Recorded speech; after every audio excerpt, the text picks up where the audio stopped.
The Gospel according to Mark, chapter 3. Again, he entered the synagogue, and a man was there with a withered hand.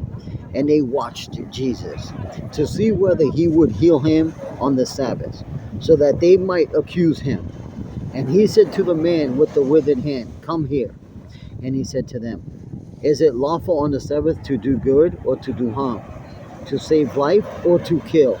But they were silent, and they looked around at them with anger, grieved at their hardness of heart, and said to the man, "Stretch out your hand." He stretched it out, and his hand was restored. The Pharisees went out and immediately held counsel with the Herodians against him, how to destroy him. Jesus withdrew with his disciples to the sea, and a great crowd followed from Galilee and Judea and Jerusalem and Idumea, and from beyond the Jordan, and from around Tyre and Sidon. When a great crowd heard all that he was doing, they came to him, and he told his disciples to have a boat ready for him because of the crowd, lest they crush him. For he had healed many, so that all who had diseases pressed around him to touch him. And whenever this unclean spirit saw him, they fell down before him and cried out, "You are the Son of God." And he strictly ordered them not to make him known. And he went up on the mountain and called to him those whom he desired. And they came to him.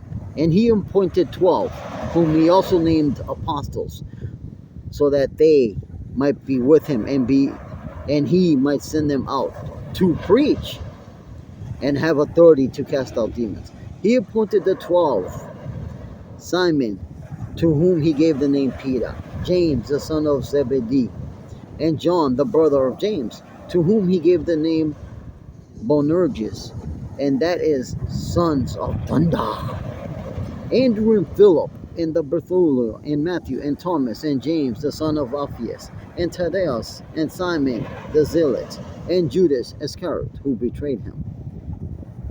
Then he went home, and the crowd gathered again, so that they could not even eat. And when his family heard it, they went out to seize him, for they were saying, "He is out of his mind."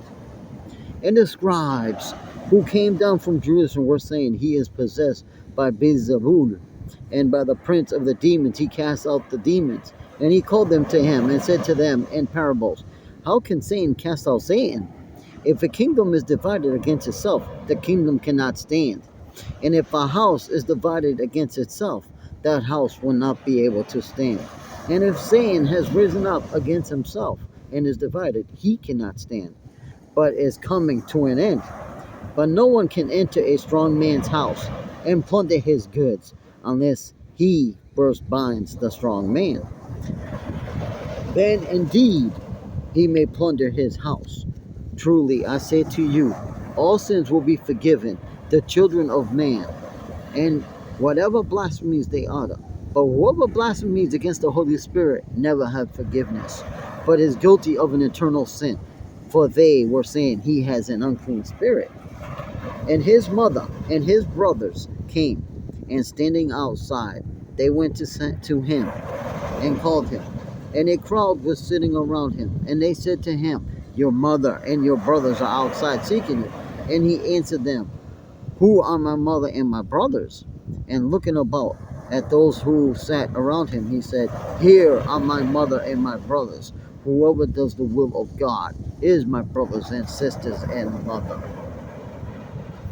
Gospel according to Mark, chapter 3.